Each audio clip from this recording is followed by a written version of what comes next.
નમસ્તે વિદ્યાર્થી મિત્રો, જ્ઞાનપથ શૈક્ષણિક સંકુલના ઓનલાઈન એજ્યુકેશનમાં તમારું સ્વાગત છે. ધોરણ 5 વિષય અંગ્રેજી.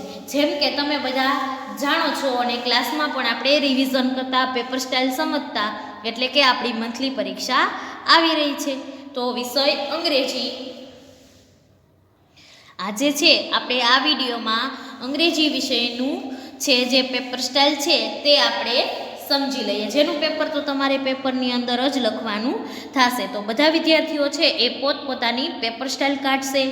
પેપર સ્ટાઇલમાં અંગ્રેજી વિષયની જે પેપર સ્ટાઇલ છે એ જોવો, અને કોર્સ તો છે એ તમને લોકોને મેં ક્લાસમાં પણ કહી દીધેલું છે અને પેપર સ્ટાઇલમાં પણ તમે જોઈ શકો છો. કેટલો તો કે યુનિટ 3 અને ગ્રામર ટોપિક જે આપણે 1 થી 6 કરેલા છે એમાંથી તમને છે એ તમારું ઇંગ્લિશનું પેપર મંથલીનું પૂછાશે. કેટલા માર્ક્સનું? તો કે 25 માર્ક્સનું. બરાબર.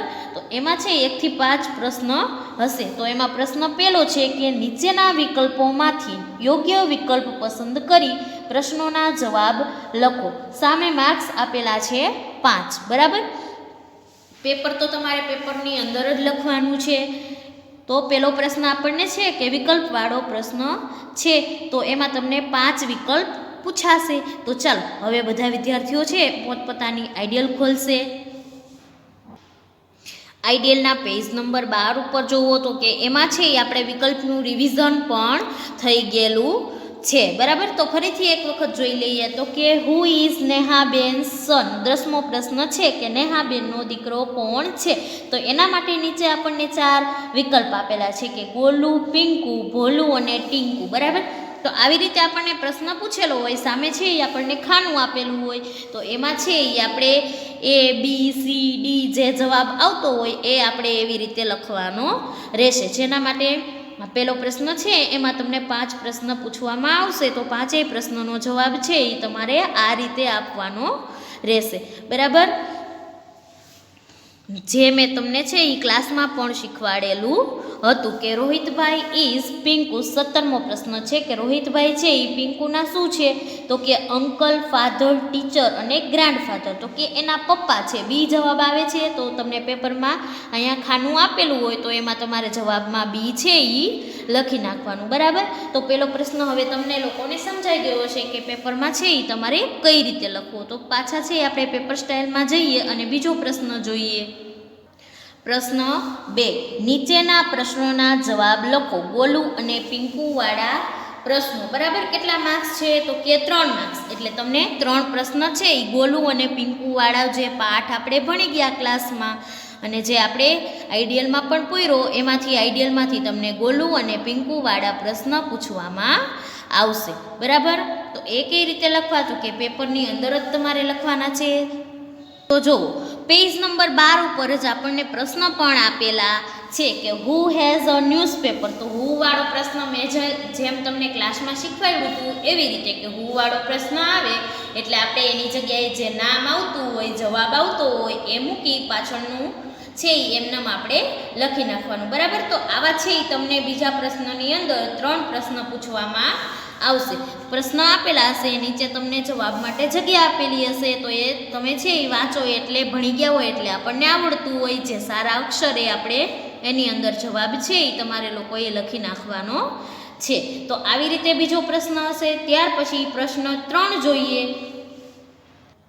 કાઉન્સમાંથી યોગ્ય વિકલ્પ પસંદ કરી ખાલી જગ્યા પૂરો. તો મેં તમને જે રીતે ક્લાસમાં છે એ કીધેલું છે કે આ ખાલી જગ્યા છે એ પણ ગોલુ અને પિંકુવાળો જે પાઠ છે એમાંથી જ તમને પૂછાશે. 5 ખાલી જગ્યા છે એ તમને પૂછાવાની છે. તો પહેલા પાઠની જે ખાલી જગ્યા હોય ગોલુ અને પિંકુવાળા પાઠની એ બધી જ છે એ તમારે વાંચી નાખવાની. બરાબર.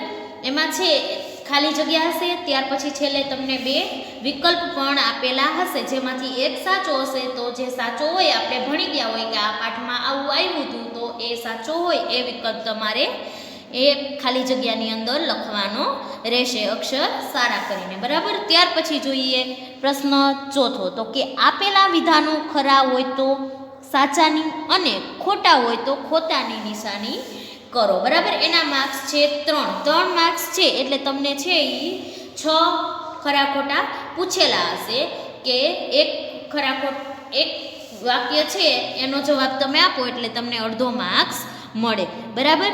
તો પ્રશ્ન 4માં છે તો પાછા છે એ આઈડિયલમાં આવી જાઓ. આઈડિયલના પેજ નંબર 12 ઉપર જ જોવો. તો જુઓ, આઈડિયલના પેજ નંબર 12 છે એના ઉપર જ તમે જોઈ શકો છો કે અહીંયા આપણને વાક્ય આપેલું છે કે રોહિતભાઈ ઇઝ ગોલુસ ફાધર. રોહિતભાઈ છે એ ગોલુના પપ્પા છે. તો સામે છે એ તમને ખાના આપેલા છે, એમાં છે એ તમારે સાચા ખોટાની નિશાની, જે આપણે આઈડિયલમાં કર્યું હતું એવી જ રીતે પેપરમાં પણ તમને વાક્ય આપેલું હશે. સામે છે એ સાચા ખોટાની નિશાની કરવા માટે નાનું એવું બોક્સ જેવું ચોરસ આપેલું હશે, જેમાં તમારે છે એ વાક્ય વાંચી અને સામે સાચા ખોટાની નિશાની કરવાની રહેશે, બરાબર. ત્યાર પછી આપણે પેપર સ્ટાઇલમાં સમજીએ 5મો પ્રશ્ન એ. પ્રશ્ન 5 એ તો કે એ અને બી ને જોડો. જોડો એટલે જોડકણું, બરાબર. જે આપણે ક્લાસમાં પણ છે એક વખત રિવિઝન થઈ ગયેલું છે, જે 3 માર્ક્સનું હશે. એટલા માટે તમને 6 છે એ જોડકા પૂછેલા હશે, જેને તમારે જોડવાના રહેશે, બરાબર. તો ચાલો હવે છે એ પાછા આઈડિયલમાં જઈએ. આઈડિયલના પેજ નંબર 5 જેના ઉપર આપેલો છે પ્રશ્ન 5મો, એ અને બી ને જોડો, બરાબર. તો આ જોડકણું છે એ આપણને પૂછાવાનું છે. આપણે પેલા પાઠની અંદર આ એક જ જોડકણું છે, તો આમાંથી ન જ પૂછાય તો આપણે સરખી રીતે આ જોડકણું છે એ પાકું કરી લેવાનું, બરાબર. આમાંથી ગમે તે પૂછાઈ શકે છે. તો એ અને બી છે તો આમાં પેલું આપેલું છે પોસ્ટમેન ઇઝ. તો આપણને છે ટપાલી છે એ ક્યાં જોવા મળે? તો સામેથી શોધવાનું, તો કે પોસ્ટ ઓફિસે જોવા મળે, બરાબર. તો એક છે તો અહીંયા એક આપેલો છે, એની સામે શું જવાબ આપે છે? એ બી સીમાંથી શું આવે? તો કે બી આવે છે. તો સામે તમારે અહીંયા બી લખી નાખવાનું, બરાબર. આપણે પહેલાં છે નાના હતા ત્યારે સ્કેલથી જોડકણું જોડતા, પણ આમાં છે એ આપણે સામે એનો સાચો જવાબ લખીશું, બરાબર. આવી રીતે છે એ તમારે પ્રશ્ન 5 એનો જવાબ લખવાનો રહેશે, બરાબર. ત્યાર પછી જોઈએ તો કે પ્રશ્ન 5 બી. પ્રશ્ન 5 બી જોઈએ તો કે હેવ અને હેઝ વડે ખાલી જગ્યા પૂરો, જેના માર્ક્સ પણ 3 છે. એટલે તમને 6 ખાલી જગ્યા હેવ હેઝ વાળી પૂછેલી હશે, બરાબર. તો હેવ હેઝનો ટોપિક છે આપણે ગ્રામર બુકમાં પણ કર્યો, આઈડિયલમાં પણ આપણે હેવ હેઝ વડે ખાલી જગ્યા પૂરી, ત્યાર પછી આપણે રિવિઝન પણ કર્યું અને ક્લાસમાં છે હેવ હેઝની ટેસ્ટ પણ લીધી, બરાબર. તો ચાલો, તો હેવ હેઝ છે એ આપણે આઈડિયલમાં એક વખત જોઈ લઈએ. તો કે ચાલો બધા વિદ્યાર્થી મિત્રો છે પોતાની આઈડિયલ ખોલશે. આઈડિયલના પેજ નંબર 8 ઉપર પ્રશ્ન 11મો છે, જે તમને દીદીએ પુરાવેલો હશે, બરાબર. તો હેવ હેઝ વડે ખાલી જગ્યા પૂરો, તો એ તો આપણે આગળ જ શીખી ગયા અને પહેલેથી શીખતા આવીએ છીએ. તો કે આઈ, યુ, વી, ધે એ બધા સાથે આપણે ખાલી જગ્યામાં હેવ મૂકવાનું, હી, સી અને ઈટ સાથે આપણે હેઝ મૂકવાનું, વચ્ચે ખાલી જગ્યા પૂરવાની આવે તો અહીંયા છે એ કેપિટલ કરવાનો આવે નહીં, બરાબર. ત્યાર પછી એક વચન હોય તો ત્યારે આપણે શું મૂકીએ? તો કે હેઝ મૂકીએ, અને બહુવચન હોય તો ખાલી જગ્યામાં આપણે હેવ મૂકીએ, બરાબર. તો આ નિયમો છે ગ્રામરના તમે પાકા કરી લ્યો કે જે આપણે ભણ્યા હતા, અને મેં તમને જે ગ્રામર બુકમાં લખાવેલું છે એ પ્રમાણે તમે હેવ હેઝ છે એ યાદ રાખી લ્યો, એટલે આપણી બધી ખાલી જગ્યા છે એ સાચી પડે, બરાબર. તો આવી રીતે તમારે હેવ હેઝ વડે ખાલી જગ્યા પૂરવાની રહેશે. ત્યાર પછી જોઈએ તો કે પ્રશ્ન 5 સી છે, બરાબર. પ્રશ્ન 5 સી, ધીસ ઇઝ અને ધીઝ આરનો ઉપયોગ કરીને વાક્ય બનાવીને લખો, જેના માર્ક 3 છે. જેના વાક્ય પણ તમને પરીક્ષામાં 3 પૂછવામાં આવશે. સામે છે એ તમને શબ્દ આપેલો હોય એની સામે તમારે વાક્ય બનાવવાનું રહેશે. તો એ કઈ રીતે? તો એ પણ રિવિઝન આપણે ક્લાસમાં થઈ ગયું છે. ફરીથી એક વખત આપણે આઈડિયલમાં છે એ નજર નાખી લઈએ કે કેવી રીતે બનાવવાનું. તો ચાલો બધા વિદ્યાર્થીઓ પાછા છે એ આઈડિયલમાં પોતપોતાની આઈડિયલમાં જોશે.